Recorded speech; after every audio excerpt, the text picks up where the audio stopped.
Ağdam Dəmir Yolu və Avtovağzal kompleksi Bərdə-Ağdam Dəmir Yolu layihəsinin ikinci mərhələsi üzrə inşa olunub. Ümumilikdə kompleksin ərazisi 8 hektardan ibarətdir.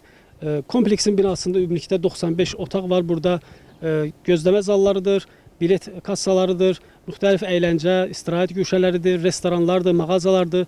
Həmçinin kompleksin ərazisində dayanacaqları var. Həm avtobus dayanacaqları, həm taksi dayanacaqları, velosiped üçün dayanacaqlar nəzərdə tutulub.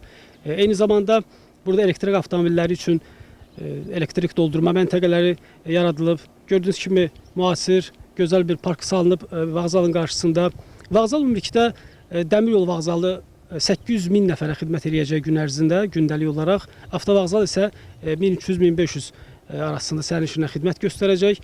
Özəlliklərdən biri odur ki, bu dəmir yolu vağzalı həm dəmir yolunu, həm də avtovağzalı bir məkanda birləşdirir. Eyni zamanda bu avtovağzalda ilk dəfə olaraq Azərbaycanda qapalı sərnişin platforması inşa olunub. Uzunluğu 350 metrdir. Ümumilikdə bu vağzal Ağdam şəhərinin iqtisadi dirçəlişinə də töhfə verəcək, ictimaiyyətin nəqliyyata əlçatanlığını təmin edəcək, bölgənin ümumiyyətlə dirçəlişini, ümumilikdə isə böyük qayıdışa, ümumilikdə böyük töhfə verəcək.